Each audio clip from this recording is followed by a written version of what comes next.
આ ઉત્તરાયણ પર આપણે બનાવીશું ચોકલેટ અને માવાની ચીક્કી. આ માવાની ચીક્કી બનાવવા માટે માવા અને ચોકલેટનો બિલકુલ ઉપયોગ નથી કરેલો, તો પણ એકદમ સરસ ટેસ્ટી અને સોફ્ટ બનશે. માવા ચીક્કી બનાવવા માટે મેં 2 કપ સિંગદાણા લીધા છે. સિંગદાણાને આપણે રોસ્ટ કરી લેવાના છે. ગેસની ફ્લેમ મીડિયમ રાખવાની છે અને મીડિયમ ફ્લેમ પર જ રોસ્ટ કરવાના છે. સિંગદાણા છે એ કાળા ના થઈ જાય એ વાતનું આપણે ખાસ ધ્યાન રાખીશું. જો સિંગદાણા કાળા થઈ જશે તો આપણી જે ચીક્કી બનાવીશું એમનો કલર છે એ થોડો ડિફરન્ટ આવશે. તો અહીંયા સિંગદાણાના ફોતરા નીકળી જાય એ રીતના આપણે એમને રોસ્ટ કરવાના છે. તો અહીંયા આપણા સિંગદાણા છે એકદમ પરફેક્ટ રીતે રોસ્ટ થઈ ગયા છે. એમની અંદરના જે ફોતરા છે એ પણ ઇઝીલી નીકળી જાય છે. ગેસની ફ્લેમ આપણે બંધ કરી દઈશું અને સિંગદાણાને થોડા ઠંડા થવા દઈશું. થોડા ઠંડા થાય ત્યારબાદ એમના ફોતરા આપણે કાઢી લેવાના છે. તો આ રીતનું કોઈ એક નેપકિન અથવા તો કોઈ કાપડનો ટુકડો હોય એ લઈ લેશું અને એમની અંદર આપણે બધા સિંગદાણાને લઈ લેશું અને આ રીતે આપણે એક પોટલી વાળી અને સિંગદાણાને પ્લેટફોર્મ પર આ રીતે આપણે ઘસી લેવાના છે, જેનાથી એકદમ ઇઝી રીતે બધા જ ફોતરા છે એ નીકળી જશે. સિંગદાણાને અહીંયા આપણે ઠંડા થવા દેવાના છે. ઠંડા થાય ત્યારબાદ જ આપણે આ રીતે એના ફોતરા કાઢીશું. આ રીતે ફટાફટ ફોતરા નીકળી જશે, ઓછો ટાઈમ લાગશે અને તમારું રસોડું છે એ પણ નહીં બગડે. તો જોઈ શકો છો કે ફોતરા છે એ બધા જ નીકળી ગયા છે. હવે ફોતરાને અલગ કરવા માટે આપણે જે તળવા માટેનો જારો હોય છે એ જારો લઈ લેશું અને એમની મદદથી ફોતરાને અલગ કાઢી લઈશું. તો આ રીતે ખૂબ જ ઇઝી રીતે તમારા ફોતરા છે એ અલગ થઈ જશે અને વધારે મહેનતની પણ નહીં જરૂર પડે. એમને આપણે એક ડીશમાં ટ્રાન્સફર કરી લઈશું અને સેમ રીતે બધા જ ફોતરા છે એ આપણે કાઢી લેવાના છે. અહીંયા આપણા સિંગદાણાના ફોતરા નીકળી ગયા છે. હવે સિંગદાણાને આપણે મિક્સર જારની અંદર ક્રશ કરવાના છે. તો તમે જોઈ શકો છો આ રીતે બધા ફોતરા કાઢી અને તૈયાર થઈ ગયા છે. મિક્સર જાર લઈ લઈએ અને આપણા જેટલા પણ સિંગદાણા છે એમને મિક્સર જારમાં એડ કરી દઈશું અને એમને આપણે ગ્રાઇન્ડ કરી લેવાના છે. તો એકદમ માવા જેવી પેસ્ટ તૈયાર થાય ત્યાં સુધી ગ્રાઇન્ડ કરી લેવાનું છે. મિક્સર જારને ચાલુ બંધ કરી અને તમે એમને ગ્રાઇન્ડ કરી શકો છો. તો આ રીતે આપણે 1 નંબરના મોડ પર ચાલુ બંધ કરી અને ગ્રાઇન્ડ કરી લેવાનું છે. તો તમે જોઈ શકો છો કે સિંગદાણા છે એકદમ પરફેક્ટ રીતે ગ્રાઇન્ડ થઈ ગયા છે. હવે એમની અંદર 1 ચમચી આપણે તલ એડ કરવાના છે. તલ અહીંયા મેં થોડા તપાવીને લીધેલા છે અથવા તો તમે થોડા શેકીને પણ લઈ શકો છો. તો ડાયરેક્ટ તમારે તલ નથી યુઝ કરવાના, થોડા શેકી લેવાના છે અને ત્યારબાદ તમારે એનો ઉપયોગ કરવાનો છે. 1 ચમચી તલ આપણે લઈ લઈશું, એ એડ કરી અને ફરીથી એક વખત આપણે તલને ક્રશ કરી લેવાના છે.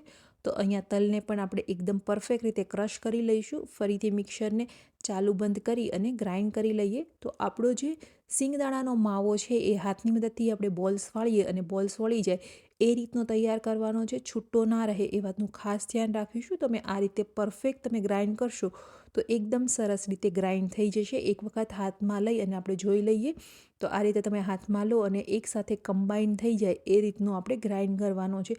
અહીંયા મેં કોઈ પણ વસ્તુ એડ નથી કરેલી. સિંગદાણાની અંદરથી જે થોડું તેલ સેપરેટ થશે એની મદદથી જ તમારો માવો છે આ રીતનો ભીનો થઈ જશે. હવે આપણે ચીક્કી બનાવી લઈએ. તો ચીક્કી બનાવવા માટે સેમ પેનમાં ગોળ લઈ લેવાનું છે. તો સૌથી પહેલાં 1 ચમચી ઘી લઈ લઈએ. તમે ઘીની જગ્યાએ તેલનો પણ ઉપયોગ કરી શકો છો. તો 1 ચમચી તેલ લેવાનું છે. ઘી આપણું થોડું મેલ્ટ થાય એટલે ગોળ એડ કરી દઈએ. તો જે કપથી તમે સિંગદાણાનું માપ લીધું હતું એ જ કપથી ગોળનું માપ લેવાનું છે. તો 2 કપ અહીંયા ગોળ લઈ લેશું. ગોળને આપણે મેલ્ટ કરવાનો છે. તો અહીંયા ગોળની કોઈ ચાસણી લેવાની જરૂર નથી. માત્ર આપણો ગોળ મેલ્ટ થાય ત્યાં સુધી આપણે એને કૂક કરી લઈએ. ગેસની ફ્લેમ અહીંયા આપણે મીડિયમ રાખીશું અને મીડિયમ ફ્લેમ પર જ પાક લેવાનો છે. પાક લેતી વખતે ખાસ ધ્યાન રાખવાનું છે. જો વધારે પડતો પાક આવી જશે તો તમારી માવાની ચીક્કી છે એ સોફ્ટ નહીં બને. તો અહીંયા ગોળ આપણો મેલ્ટ થઈ ગયો છે.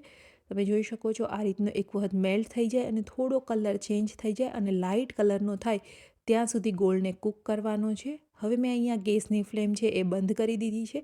ગેસ ઓલરેડી છે એ ગરમ છે એટલા માટે પેનને આપણે સાઈડ પર લઈ લઈશું અને એમની અંદર 1 ચમચી જેટલો આપણે કોકો પાવડર એડ કરવાનો છે. કોકો પાવડર એડ કરવાથી ટેસ્ટ ખૂબ જ સરસ આવશે અને સાથે બાળકોને પણ ખૂબ જ ભાવશે. 1 ચમચી મેં અહીંયા કોકો પાવડર લીધો છે, એને આપણે મિક્સ કરી દઈશું. અહીંયા ગેસની ફ્લેમ તમારે બંધ રાખવાની છે.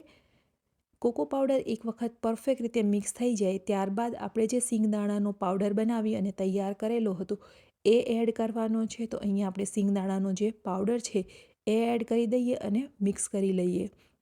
તો આ બધી જ પ્રોસેસ છે એ તમારે ગેસ બંધ કરીને જ કરવાની છે.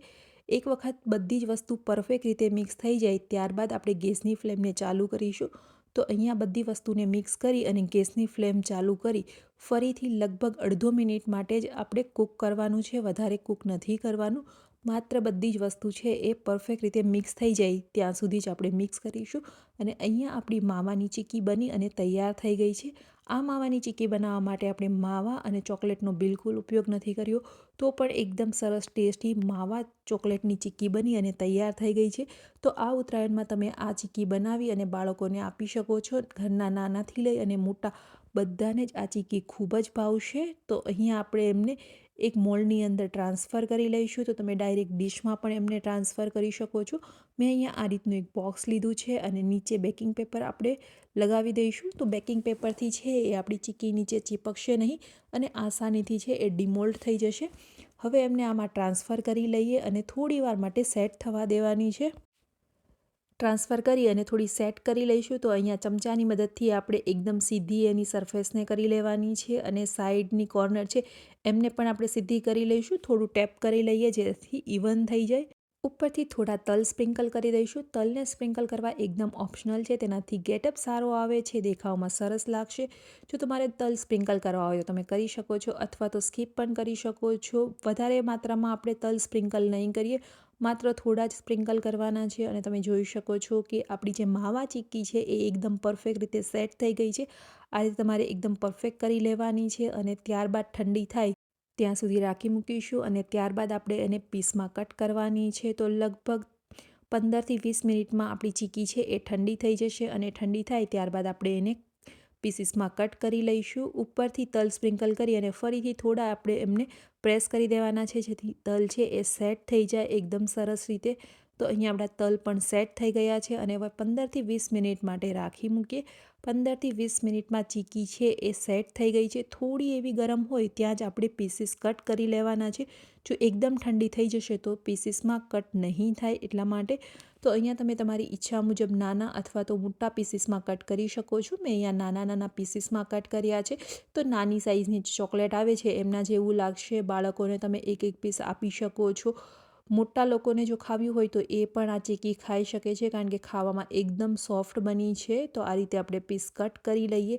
આ ચીક્કીને તમે સ્ટોર કરી અને 10થી 15 દિવસ માટે રાખી શકો છો. જ્યારે પણ ઈચ્છા હોય તમે ત્યારે આ ચીક્કી ફ્રેશ બનાવી શકો છો. રેસીપી કેવી લાગી કમેન્ટ કરી અને બતાવવાનું ભૂલતા નહીં. જો ચેનલ પર નવા છો તો ચેનલને સબસ્ક્રાઈબ કરી અને ફ્રેન્ડ્સ અને ફેમિલીમાં જરૂરથી શેર કરજો અને આ ઉત્તરાયણ પર જરૂરથી આ ચીક્કીને ટ્રાય કરજો.